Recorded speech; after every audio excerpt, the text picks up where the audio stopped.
வணக்கம்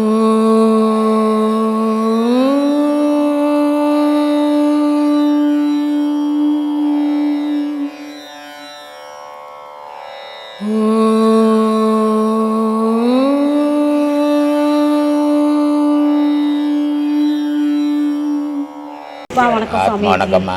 குடும்பத்தில் கடைபிடிப்பது என்னன்றது ஒழுக்கம். குடும்பத்தில் ஒழுக்கத்தை கடைபிடிச்சிங்கன்னா அந்த குடும்பம் நல்லா இருக்கும், அந்த வாரிசுங்களும் நல்லா இருக்கும். ஒழுக்கத்தை கடைபிடிக்கலன்னா குடும்பமும் கெடும், வாரிசும் கெடும். அதனால் ஒழுக்கத்தை ஒவ்வொருத்தரும் ஆணாக இருந்தாலும் பெண்ணாக இருந்தாலும் ஒழுக்கத்தை கடைபிடிக்கணும். ஆனால் முக்கியமாக ஒரு குடும்பத்தில் ஆணும் ஒழுக்கம் கெட்டவனா கூட இருக்கலாம். அது கூட அதனால் குடும்பம் ஒன்றும் கிடையாது, வருமானம் தான் இல்லாமல் போகும், குடும்பம் ஒன்றும் கிடையாது. ஆனால் பெண் ஒழுக்கமானவள கண்டிப்பாக இருக்கணும், இருந்தால்தான் அந்த வம்சம் வந்து ஒழுங்காக வரும். ஆனால் அந்த குடும்ப தலைவி ஒழுக்கம் இல்லைன்னா அந்த குடும்பம் சதறி போயிடும். அதனால் முக்கியம் குடும்பத்துக்கு ஒழுக்கம். சிறுவர்கள் சிறுமிகள் யோகா பயிற்சி எந்த மாதிரி இருக்கணும் சாமிஜி? 12 வயசுலேருந்து எல்லாருமே யோகா பயிற்சி பண்ணலாம். இப்போ இங்கிலாந்து நாடு, அந்த நாட்டு மக்கள்கிட்ட ஒரு ஒப்பீனியன் கேட்டிருக்கிறாங்க. பொல்யூஷன் அதிகமாகி போச்சு, மக்கள் நோய்வாய்ப்படுறாங்க, இதுக்கெல்லாம் என்ன பண்ணாலும் சொல்யூஷன் கிடைக்கும் அப்படின்னு சொல்லிட்டு இங்கிலாந்து நாட்டிலேருந்து கேட்டுக்கிறாங்க. இங்கிலாண்டில் நம்ம சீடருங்க இருக்கிறாங்க. உடனே அவங்க என்ன பண்ணாங்க, இதுக்கு சரியான விடை வேணும்னா குருவை கேட்கலாம் அப்படின்ட்டு என்கிட்ட கேட்டாங்க. அப்போ நான் சொன்னேன், இந்த சுகாதாரம் வேணும் அப்படின்னா ஒழுக்கம் வேணும், ஒழுக்கம் இல்லைன்னா சுகாதாரம் வராது. அதனால் ஒழுக்கத்தை முதல்ல ஆரம்பத்துலேருந்து எடுத்துன்னு வரணும். அப்போ ஆரம்பத்துலேருந்து எடுத்துன்னு வரணும்னா என்ன பண்ணணும், இங்கிலாந்து நாட்டு பள்ளிகள் எல்லா பள்ளிகளிலையும் யோகாசனம் சொல்லி கொடுத்தீங்கன்னா, யோகம் சொல்லி கொடுத்தீங்கன்னா ஒழுக்கம் வரும். அந்த ஒழுக்கம் வந்ததுன்னா சுகாதாரம் சீராக இருக்கும். அப்போது அடிப்படை ஆரம்பத்திலேருந்து அந்த குழந்தைங்களை சீரான நிலையில் கொண்டாடணும், அது மனநிலையை. அப்போ மனநிலை சீராக வரணும்னா என்ன பண்ணணும், மூச்சு பயிற்சி அவசியம். அந்த மூச்சு பயிற்சியை பண்ணி அந்த பழக்கம் பண்ணி வரும்போது அந்த குழந்தைங்க நல்ல விஷயத்தில் ஈடுபடும், நல்ல செயல்களை செய்யும், நல்ல பிள்ளைங்கன்னு பேர் எடுக்கும். இதுங்க நல்லதாக இருக்கும்போது அந்த நாடே நல்லதாக இருக்கும், அந்த நாடே பாதுகாப்பாக இருக்கும், அந்த நாட்டில் நடக்கிறதெல்லாம் நல்லதாக நடக்கும். அப்போதான் அது அடிப்படை. ஆனால் நாடு நல்லா இருக்கணும்னு மனசில் நினச்சிக்கணும், நம்ம செய்கிறதெல்லாம் தீமைகளை செய்தோம்னா பொல்யூஷனும் வரும், எல்லாம் வரும். மெயின் வந்து பொல்யூஷனுக்கு அடிப்படை புகை. இப்போ வாகனம் வந்து ஆதியில் வந்து ஒரு ஊர் இருந்ததுன்னா 2 வாகனம் வச்சிருக்கிறது கூட கஷ்டம். இன்னைக்கு ஒரு ஊர் இருக்குன்னா ஒரு வீட்டில் 2 வாகனம் இருக்குது. அப்போது அந்த புகைகள் வந்து பொல்யூஷனாக மாறுது. இது ரெண்டாவது, ஜனத்தொகை அதிகம், நெரிச்சல். இப்போ ஒரு ரூம் இருக்குது, அந்த ரூமில் ஒண்டியா உலாவாத போது வரைக்கும் அதில் அனல் தெரியாது. அந்த ரூமுக்குள்ள ஒரு 50 பேர் உட்கார்ந்தோம்னா என்ன ஆகும், அனல் ஆகிடும். அப்போ அங்கே பொல்யூஷன் உண்டாகும். அப்போது நம்ம முதல் அடிப்படை குழந்தைங்களுக்கு ஒழுக்கத்தை கற்றுக் கொடுக்கணும். ஒழுக்கத்தை வாயில் கற்றுக் கொடுத்தா அதுங்க வராது, ஒழுக்கத்துக்கு செயலில் கொண்டு போகணும். செயலில் கொண்டு போனால் யோகம் கற்றுக் கொடுத்தோம்னா அதுங்க வாழ்க்கையில் கடைசி வரைக்கும் ஒழுக்கமாக வாழும். அந்த ஒழுக்கம் அந்த நாட்டுக்கே வரும்போது அந்த நாடே நல்லா இருக்கும், இப்போது எந்த சீர்கேடும் இல்லாமல் நல்லபடியாக இருக்கும். அது நான் சொன்னேன், எழுதிக்கினாங்க. அந்த மாதிரி எல்லாத்துக்கும் அடிப்படை 12 வயசுலேருந்து யோகாசனம் கற்றுக் கொடுக்கணும். அப்புறமா யோகத்தை கற்றுக் கொடுக்கணும். யோகாசனம்ன்றது உடற்பயிற்சி, யோகம்ன்றது உயிர் பயிற்சி. யோகாசனம் வேற, யோகம் வேற. அப்போது இது அடிப்படையாக பேஸாக அந்த குழந்தைங்க கற்றுக்கின்னு வந்ததுன்னா வாழ்க்கையில் நல்ல எண்ணங்கள் வரும், நல்லதே செய்யும், தீமையிலேருந்து விலகிடும். சரி சாமிஜி, எனக்கு ஒரு டவுட்டாக இருக்குது சாமிஜி. இந்த குழந்தைங்க வந்து ஒரு ஊனமுற்றமாக பிறக்குதுங்க. சரி, அந்த ஊனமுற்றம் பிறக்கிற குழந்தைங்க வந்து ஒரு தாய் தாப்பம் செஞ்ச பாவங்களா இல்லை அவங்க முன்னோர்கள் செஞ்ச பாவங்களா ஜி சாமிஜி? பாவம் மட்டுமா இல்லைம்மா, ஊனமாக பிறக்கிறதுக்கு பல காரணங்கள் இருக்குது. இப்போ ஒரு இது ஆணும் பெண்ணும் புணர்தல் பண்ணுறாங்க. ஒரு பெண்ணு கர்ப்பம் தரிக்கிறாங்க. கர்ப்பம் தரிக்கும் போது சரியான வறுமை, சாப்பாடு சரியா இல்லை, ஆனால் கர்ப்பம் தரிச்சிருக்குது, குழந்தை வளருது. இந்த பெண்ணுக்கு போக வேண்டிய ஆகாரம் மீதி அந்த குழந்தைக்கு போகணும், வளர்ற குழந்தை கர்ப்பத்துக்கு போகணும். போச்சுன்னா அந்த குழந்தை ஆரோக்கியமா வளரும். ஆனா அப்படி போல வறுமை, அதனால அது ஊனமா பிறக்குது. இன்னொரு பக்கம் இது கர்ப்பமா இருக்கிற ஒரு பொம்பளை கர்ப்பமா இருக்கும்போது பட்னியாவும் இருக்கக்கூடாது, அளவு மீறி சாப்பிடக்கூடாது. சும்மா கிடைக்குதுன்னு இஷ்டத்துக்கு சாப்பிட்டோம்னா பெண்ணுடைய வயிற்றுல நீர் அதிகமா ஏற்பட்டா கண்ணுக்கு இது ஊனமா பிறக்கும். நீரும் மலமும் அதிகமாச்சுன்னா குருடா போயிடும். இதுக்கு யாருடைய பாவமும் இங்க காரணம் இல்லை, தாயே அதுக்கு காரணம். நிறைய பேர் சொல்றாங்க சாமிஜி, இப்ப வந்து பெத்தவங்க ஆமா பின்ன வெளியே சொல்லுவாங்களா, நான் தான் தப்பு செய்தேன்னு சொல்லுவாங்களா? நான் ஒரு தப்பு பண்ணிட்டா, நான் தப்பு பண்ணேன்னு ஒத்துப்பண்ணா நான் யார் மேலேயாவது போட்டு போவேன். அப்படிதான் நடந்துட்டு இருக்கு. மனுஷன் வந்து என்ன பண்றான், ஏதாவது அவனுக்கு ஒரு துன்பம் வந்துச்சுன்னா நம்ம என்ன தப்பு பண்ணோம், ஏன் நமக்கு இந்த துன்பம் வந்ததுன்னு யோசிக்கிறதே கிடையாது. ரெண்டு விஷயத்தை எடுத்துப்பான், ஒண்ணு என் விதியை ஆணுவான், இல்ல என்ன கடவுள் இப்படி பண்ணிட்டாயானுவான். இந்த ரெண்டு மேல போட்டு போயிடுவான். அதனால இதை யாரும் ஒத்துக்கிறது இல்லை. உண்மை நிலை என்னன்னா, தாயினுடைய கர்ப்பத்துல அந்த குழந்தை வளரும் போது சீரா இருக்கணும் அந்த தாயினுடைய தீனி. அது சும்மா கிடைக்குதுன்னு போட்டு அரைச்சிக்கினே இருந்தோம்னா மழை ஜலம் அதிகமாகும் போது இந்த மாதிரி மலம் வந்து ஜலம் அதிகமாகும் போது ஊனமா போயிடும், மலமும் கூட சேர்ந்து வயிற்றுல சேரும் போது குருடா போயிடும். இது எல்லாமே இந்த தாய் செய்த வினை. இதை எந்த தாய் ஒத்துப்பா?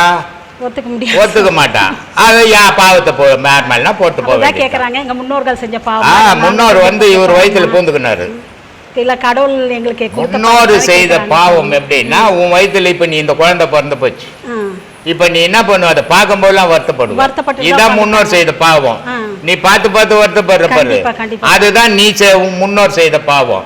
ஆனா நீ பெற்றது நீ செய்த பாவம். அது இதை ஒத்துக்கிறது இல்ல, புரியறது இல்ல.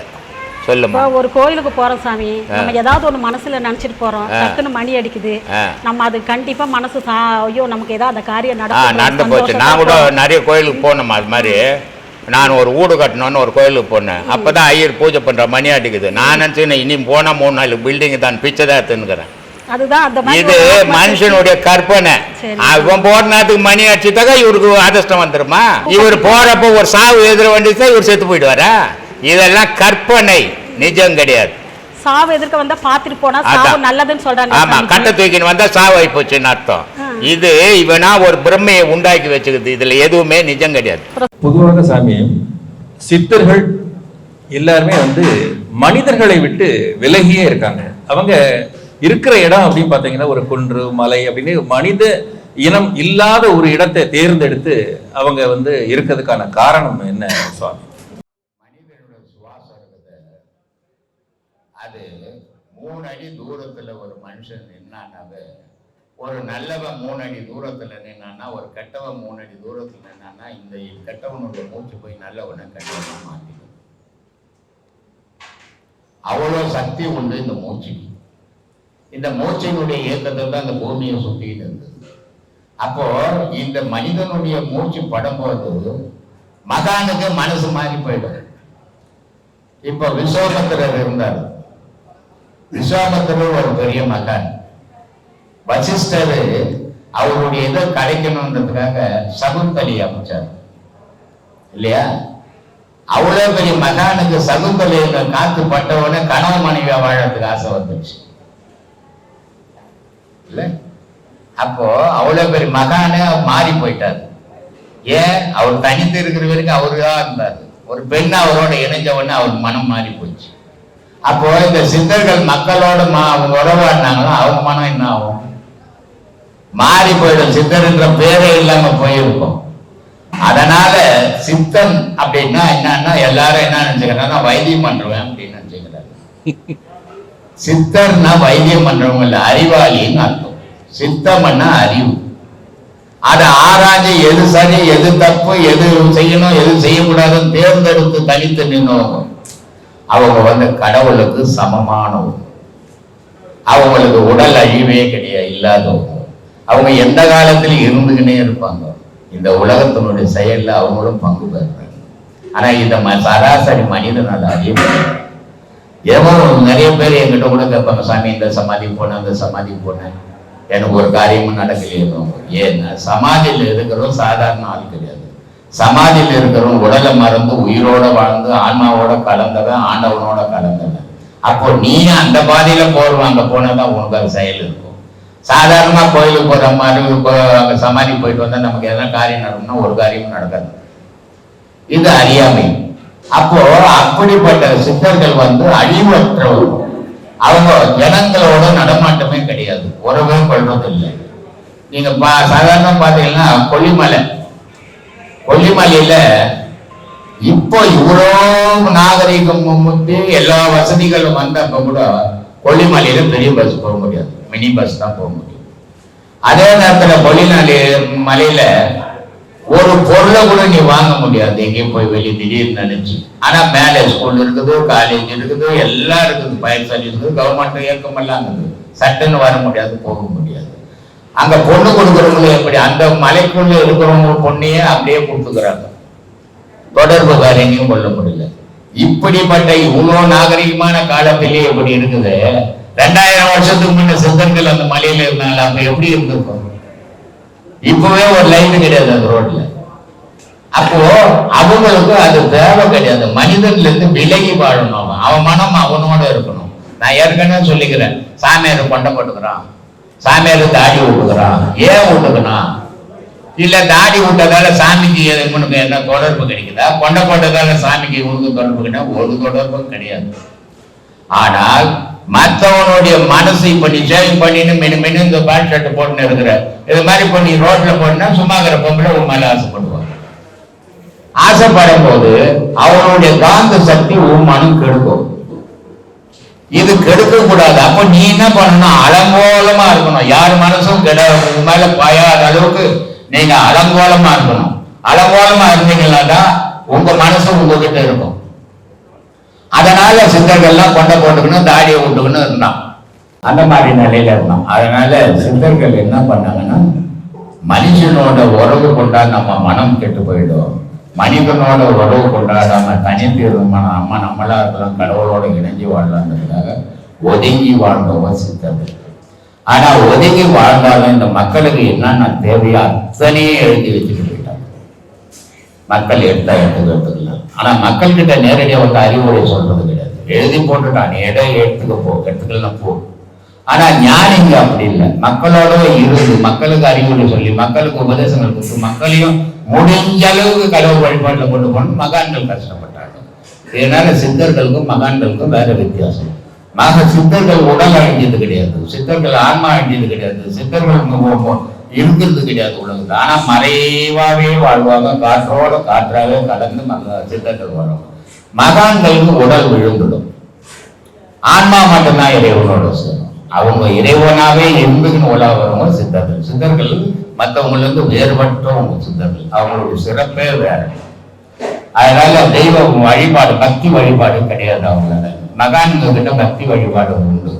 வள்ளலார் சொன்னாரு, சிறு தெய்வ வழிபாடு கூடாது, ஒரு தெய்வ வழிபாடு அது பெரு தெய்வ வழிபாடுன்னாரு. அப்போ பெரு தெய்வ வழிபாடுன்னா எது? சிவம் மட்டும்தான் பெரு தெய்வ வழிபாடுன்னா, வேற மற்ற தெய்வம் எல்லாம் கிடையாதுதான் அப்படின்னா. அப்போ இந்த மனிதனை அவங்க உணர்ந்ததால இந்த மனுஷனுக்கு உண்மையை சொல்லணும். அப்ப உண்மையை சொல்லி இவங்களும் மாறணும், அறியாமையில் இருக்கக்கூடாது அப்படின்றதுக்காக தெய்வம் என்ன எது? இப்ப என்கிட்ட கூட நேற்று ஒருத்தர் கேட்டாரு, சாமி நான் குலதெய்வத்தை கும்பிடுறது இல்லை, அதனால என் பிள்ளைங்க இவருக்கு என்ன ஆகுமான்னு கூட கேட்கல, என் பிள்ளைங்களுக்கு என்ன ஆகுமான் மனம் எங்க போதுவார்?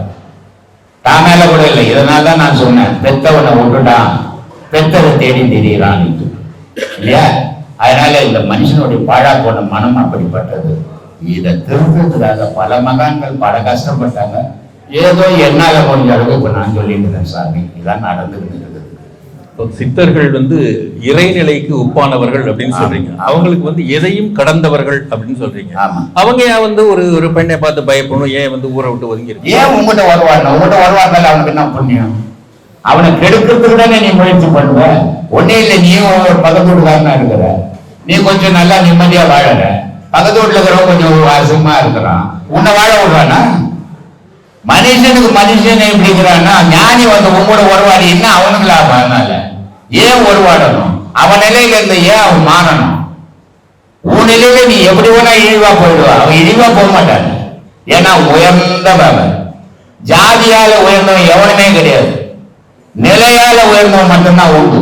அவன் நிலையை உயர்த்திக்கணுவன். நம்ம உயர்த்தாது இங்க ஜாதி பத்தி பேசி தாழ்ந்தவன் உயர்ந்தவன் நடுபாதி அப்படிலாம் கண்டபட வாழ்ந்துனுங்கிறோம். ஆனா அவன் உங்களோட சேர்ந்தா ஒன்னே இல்லை. நம்ம இந்த பாத்திரம் கொடுக்குறாங்க இருளர் இல்லையா, உள்ள வர பயப்படுறாங்க, வெளியே நின்னுங்கிறாங்க 3 மணி வரைக்கும். 1 மணி இருந்து சாப்பாடு போடுறோம், சாப்பிடல. காரணம் என்ன? இந்த மக்கள் அவனை தாழ்த்தவன், நீ உள்ள வரக்கூடாது வெளியே நிக்கணும் சொல்லி சொல்லி சொல்லி அவன் மனசுல அப்படியே ஊறி போய் இப்ப யாரும் சொல்லாம அவனே நிக்கிறான் வெளியே இல்லையா. ஆனா நான் என்ன பண்ணேன், கூப்பிட்டு எல்லாரையும் சாப்பாடு போட்டு 3 பேருக்கும் துணி கொடுத்து அமிச்சேன். போட்டு ஜாக்கெட்டு வேஷ்டி டவல் எல்லாம் கொடுத்து அமிச்சேன். ஏன்? சமமா வாழ கத்துக்கடா. நீ கடவுள் அடையணும்னா கடவுள் சமமானவன், ஏற்றத்தாழ்வு இல்லாதவன். உன் மனசை சீர்படுத்தணும்னா கடவுள் வழிபாட்டுல போ, அப்பதான் உன் மனம் சீர்படும். ஏற்றத்தாழ்வு மனசுக்குள்ள வச்சுக்கிட்டீங்கன்னா நீ கடவுளை நெருங்கவே முடியாது, எவனாலே முடியாது, சும்மா ஏமாத்தினோன்னா இருக்கலாம். அதனால மனசை சமப்படுத்து, எல்லாரும் ஒரு உயிர் தான் நினைக்க கத்துக்கும். இதைத்தானே வள்ளலார் சொன்னார், ஜீவகாருண்யம் இல்லையா. அப்ப ஏன் சொன்னாரு அவர் பைத்தியமா? மனுஷன் பக்குவப்படணும்னா கடிக்கிறது குத்துறது இடிக்கிறது சாப்பிடக்கூடாது. சாப்பிட்டா எதை சாப்பிட்டாலும் அதுதான் இவன் உடல்ல ரத்தமா மாறுது, எது ரத்தமா இருக்குதோ அதுதான் குணங்களா மாறுது இல்லையா. அந்த குணத்தை சீர்படுத்தணும்னா நீ சாந்தமான பொருள்களை சாப்பிட்டீங்கன்னா சாந்தமா இருப்ப. இப்ப கூட நம்ம சிஷியம் ஒருத்தங்கிறான் 3 கிலோ ஆடு இங்க சாப்பிட்டா தெரிஞ்சு போகுதுன்னு வெளியூர்ல போய் ஆந்திரா பக்கம் அடுத்து சாப்பிட்டு வந்து உபதேசம் கொடுத்துக்கிறான். இது எவ்வளவு பெரிய பாவம் தெரியுமா? இது பெரும் பாவம். இது அதை விட கம்மன்னு இருக்கலாம். ஏன்னா புகழ தேடி மனிதன் தெய்வீகத்துல போறான். தெய்வீகத்துல போகும்போது புகழ இருந்து நீ இழந்துடணும், அப்பதான் தெய்வம் உனக்கு சாத்தியமாகும். இதெல்லாம் அறியாமையில பண்ணினுங்கிற தவறுகள் சாமி. சித்தர்கள் மனிதனோட உறவாடக்கூடிய அவசியமே இல்லை. ஆனா மனிதனுக்கு என்ன தேவை அத்தனை எழுதி வச்சுட்டு போய்க்கிறான். இந்த மனுஷனுக்கு அது புரியல, புரியாதால அவன் மறைச்சிட்டான்னு சொல்லிக்கிறான். என்கிட்ட ஒரு பையன் வந்தான், தந்தி பேப்பர் 3 ரூபாய், அதையே துண்டு கொடுத்து வாங்கி படிக்க மாட்டான். ஓசியில கடையில வாங்கி போடுறாங்களா, அங்க வந்து ஒரு எழுத்து விடாத படிச்சுட்டு போவான் இல்லையா. அவன் சொல்றான் ஒரு நாள் என்கிட்ட எல்லாம் மறைச்சிட்டாங்க, ஏடா பேப்பரே நீ துண்டு கொடுத்து வாங்கி போட எப்ப எத்தனை தேடினேன் நீ வாங்கி கொண்டு உட்காந்து. அந்த மாதிரி புகழுக்கு பேசுற மனுஷன் உண்மைக்கு பேசுறதில்லை. உண்மைக்கு பேசணும். தெய்வீகத்துல போனீங்கன்னா சத்திய நிலையில போகணும். ஏமாத்துல முள்ள மாதிரி தானோ மொட்டு தானோ அதெல்லாம் தெய்வீகத்துல காட்டக்கூடாது. வாழ்க்கையில எப்படியாவது வாழ்ந்துட்டு போகும். அதனால அந்த மகான்கள் என்ன பண்ணா இப்படிப்பட்டவங்க கூட கூடி வாழக்கூடாதுன்னு ஒதுங்கி வாழும். இதான் சாமி சித்தர்களுடைய வழிபாடு. பொதுவாக எல்லாருக்குமே பார்த்தீங்கன்னா இருட்டுன்னா ஒரு அச்சம் இருக்குங்கய்யா. எவ்வளோ பெரிய சின்ன குழந்தைலேருந்தும் பார்த்தீங்கன்னா பெரிய ஆள் வரைக்குமே இருட்டை பார்த்தா அவங்களுக்கு அவ்வளோ பயம். 4 பேர் இருந்தால் தாராளமாக எவ்வளோ இருட்டில் வேணால் இருந்துடுறாங்க. சரி, ஆனால் தனியாக இருக்கணும் அப்படின்னு சொன்னால் பார்த்தீங்கன்னா ஒருத்தர் இல்லாமல் இருட்டாக ஒரு இடத்துல இருக்கணும்னா அவங்களால 5 நிமிஷம் கூட தாக்கு பிடிக்க முடிய மாட்டேங்குது. சரி, அவ்வளோ பயம் வந்து சின்ன குழந்தைகள் முதற்கொண்டு முதியோர்கள் வரை அந்த பயம் இருந்துக்கிட்டே தான் இருக்குது. சரி, ஸோ இதுக்கு என்னங்க ஐயா காரணம்? இது குழந்தை பிறக்கும் போது இருட்டில் இருந்ததா வெளிச்சத்தில் இருந்ததா? பிறக்கிறதுக்கு பூமியில் வர்றதுக்கு முன்னே இருட்டில் தான் ஐயா இருந்துச்சு. அப்போ இருட்டில் இருந்த குழந்தை பிறந்த பிறகு ஏன் வெளிச்சத்தை பார்க்கறது இருட்டை பார்த்தா பயப்படுது? ஏன்பா தெரியலைங்க. கருவறையே ஒரு இருட்டறை தான்பா, கல்லறையும் ஒரு இருட்டறை தான். ரெண்டுமே இருட்டறை தான். ஆனால் இந்த பூமியில் பிறந்த பிறகு அதை பிறந்த உடனே திரும்ப சூரியனை காட்டுவாங்க. ஆமாம், ஏன்னா சூரியன் வந்து சாதாரணமான விஷயம் இல்லை, ஒரு கெமிக்கல் அது. அந்த கெமிக்கல் பட்டாதான் மரம் செடி கொடியிலிருந்து மனுஷன் வரைக்கும் வளர்ச்சி வரும். சரிங்க. அதே மாதிரி அந்த குழந்தை கண் நல்லா இருக்கும் அந்த சூரிய ஒளியை பார்த்ததுன்னு. சூரிய கதிர்வீச்சு இருக்குது, அது மனிதனுடைய வளர்ச்சிக்கு வரக்கூடியது. அது சரிங்க. சூரியன் தான் உலகத்தில் கடவுள், அதுதான் நிஜம், அதை தான் யாரும் செய்ய முடியாத பொருள். அப்படிப்பட்ட சூரிய வெளிச்சத்தை பார்த்து பார்த்து அந்த குழந்தைங்க இருட்டு வந்ததுன்னா அதுக்கு பயம் வருது. மனுஷனுக்கு பெரியவங்களுக்கு வந்து பயம், இருட்டை பார்த்தா பயம் வர்றதுக்கு காரணம் கற்பனை. சரிங்க. என்னது? கற்பனை. கற்பனை. இருட்டில் இது வருமா, பேய் வருமா, புலி வருமா, சிங்கம் வருமா, கரடி வருமா, காட்டேரி வருமா, முனேஸ்வரம் வருமான்ற மனக்கற்பனையால் பயம் வருது. சரிங்க. இந்த மனக்கற்பனை நின்று போச்சுன்னு சொன்னால் அந்த பயம் போயிடும். மனிதனுக்குள்ள உடலுக்குள்ள உயிர் ஓடுற வரைக்கும் தான் கண்ணில் ஒளி. சரிங்க. ஆனால் அந்த கண்ணில் வர ஒளி கூட சில குறிப்பிட்ட காலம் கண்ணு மங்கிடும் சில பேருக்கு. ஆனால் உனக்கு மங்கி போச்சான்னு கேட்காத, எனக்கு ஒரு இது வரைக்கும் ஓடிக்கின்னு தான் இருக்குது, படிச்சுக்கின்னு தாங்கிற கண்ணாடி இல்லாதே நான். ஆனால் சில பேருக்கு சீக்கிரம் அந்த பார்வை போயிடும். காரணம் என்ன? உடலில் ஏற்படுற உஷ்ணம் குறையுதுன்னு அர்த்தம். சரி. அந்த உஷ்ணம் வந்து கண்ணில் வர அந்த அவ்வளோ மென்மையான நரம்புகள் உடலில் வேற எங்கேயும் இல்லை, கண்ணில் வர மாதிரி. மனிதனுடைய உடலில் ரொம்ப மென்மையான நரம்புகள் எங்கே ஓடுதுன்னா அது 2 இடம். ஒன்று மூளை, ஒன்று கண். அதில் வர அந்த ஒளி தான் நமக்கு கண். அதனால தான் நான் சொல்லியிருந்தேன், கண் இருந்தும் பார்வை இல்லை, காது இருக்குது ஆனால் கேட்கல, மூக்கு இருக்குது எது இருக்குதுன்னு மோர தெரியல, அது என்ன வாசனைன்னு தெரியல, வாய் இருக்குது பேச வரலை அப்படின்னு சொல்லியிருந்தேன். ஆமாம் இல்லையா? இது எல்லாமே அதனுடைய புலன்களை வேலை செய்தால்தான். ஆனால் இந்த புலன்களை மீறி மனிதனுடைய காதில் கேட்டது, பார்த்தது, படித்தது, இதையெல்லாம் சேர்ந்து மனக்கற்பனையாக மாறுது. இந்த மனக்கற்பனையால் ஒரு இருட்டில் போன பயம் தனியாக ஒரு 50 லட்சம் ரூபாய் போட்டு ஊட்ட கட்டிட்டு ஒண்டியா படுறான்னா படுக்க மாட்டான், ஒரு நாய்க்குட்டியானா கூட வச்சுக்கினா தான் பத்து தூங்குறான். ஆமாங்க, அதுதான் இல்லையா? இதுக்கு என்ன காரணம்னா மனக்கற்பனை தான். ஒரு இடத்துல போகிற ஒரு இருட்டு பகுதியில் போகும்போது நான் போகிறேன்ற நினைவோடு போனீங்கன்னா உனக்கு அந்த பயம் இல்லை. ஐயோ நான் போயின்னுக்கிறேன், எது குறுக்க வருமோ எது போகுமோன்னா அந்த மனசு கற்பனைக்கு வந்துச்சுன்னா அந்த பயம் வரும். அதனால் இருட்டை பார்த்தா பயம் வருதுப்பா. சரிங்க. இந்த புத்தாண்டு பிறக்கிறப்ப எனக்கு அது வரைக்கும் தோணலை, ஆனால் நிறைய பேர் பேசுகிற உடனே ஒரு சந்தேகம் வந்துருச்சுங்க. அதுதான் உங்ககிட்ட கேட்டுடலான்னுட்டு. சொல்லு. இந்த புத்தாண்டு வந்த உடனே எல்லா டிவிலையும் எல்லா சேனல்லையும் பார்த்தீங்கன்னா சனி பெயர்ச்சி, குரு பெயர்ச்சின்றாங்க. இந்த சனி பெயர்ச்சின்னு வந்தப்போ அதில் ஒரு சந்தேகம் வந்துருச்சு எனக்கு. ஒரு 7 வருஷம்னு சொல்லலாம், 8ன்னு சொல்லலாம், இல்லை 9 சனின்லாம், 7.5 சனின்றாங்க. எல்லாம் உலகம் ஃபுல்லாக 7.5 வந்துருச்சு. மனுஷனே அரை தானே, அரை. அதனால் அவன் என்ன பண்ணிட்டான், சனி பயிற்சி 7.5, குரு பயிற்சி 7.5, 7.5 நாடு சனி அப்படின்ட்டான். ஆமாம். அது அவன் பொழப்பு. நமக்கு எதுக்கு அவன் பொழப்பு போய் அதை பற்றி நம்ம ஏன் பேசிட்டு இருக்கணும்? சரிங்க. ஏன்னா ஜோசியம், சாஸ்திரம் இது 2மே சத்தியத்தில் இருந்த காலம் உண்டு. சரிங்க. எப்படி சத்தியத்தில் இருந்ததுன்னா, அவன் காசுக்காக பார்க்கல, அவன் படிச்சுட்டு வந்து பார்க்கல, ஒரு குரு கிட்ட பயின்று வந்து படித்தான், குரு மூலியமாக படித்தான். சரிங்க. குரு மூலியமாக படிக்கும்போது அந்த ஜோசியத்தை மட்டும் படிக்கல, அவன் கடவுளையும் சேர்த்து படித்தான். அப்படி படிக்கும்போது அவன் சொல்கிற வார்த்தைகள் பழிச்சிடும். இந்த சில பொம்பளைங்க ஏதாவது சொன்னால் பழிச்சிடும். அதுக்கு சொல்லுவாங்க கருணாக்கார் பொம்பளைன்னு அவங்க தெரியுமா? ஆமாங்க, கேள்விப்பட்டிருக்கேன். அந்த மாதிரி அப்போ இருந்த ஜோசியருங்க வந்து வாயால் அவங்க என்ன சொல்கிறாங்களோ அது நடக்கும். அந்த அளவுக்கு அவங்க அதில் மூழ்கி இருந்தாங்க.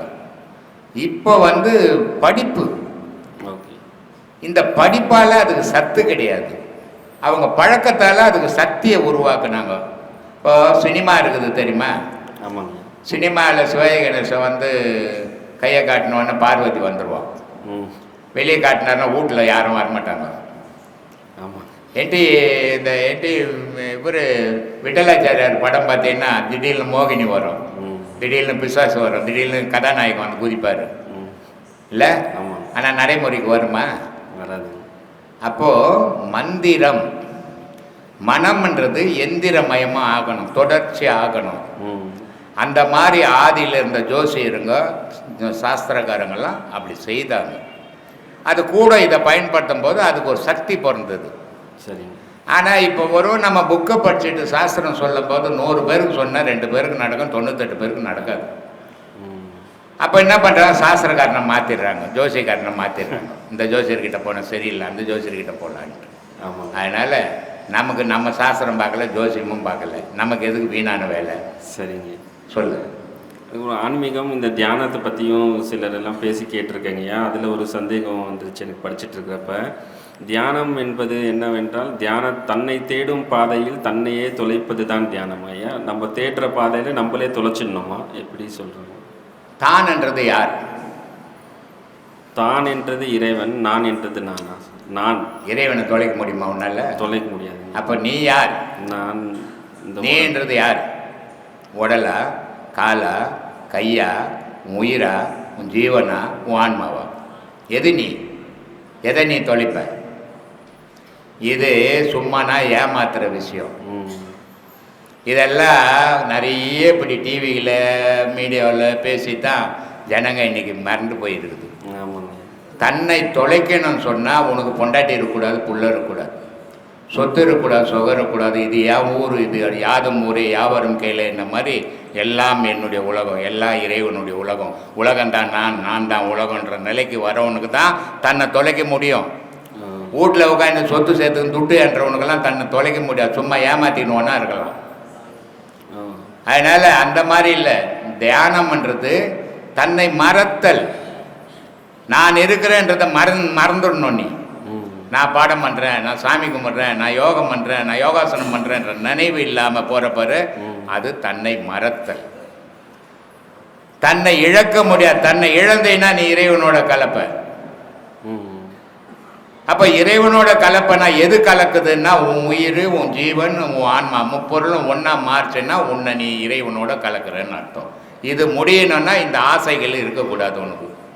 சரி, நீ துணி போட்டுக்கிற, இன்னொருத்தருக்காக கார் வாங்கி வச்சுக்கிற, இன்னொருத்தருக்காக என் பொண்டாட்டிக்கு பிள்ளைங்களை படிக்க வைக்கிற, என் பிள்ளை டாக்டர் ஆகணும், என் பிள்ளை கம்பவுண்டர் ஆகணுன்ற எண்ணம் வச்சுக்கின்னு என்னை நான் தொலைக்கிறேன், நான் தொலைக்க முடியுமா? ஏமாத்தின்னு ஒன்றா இருக்கலாம் ஊரை.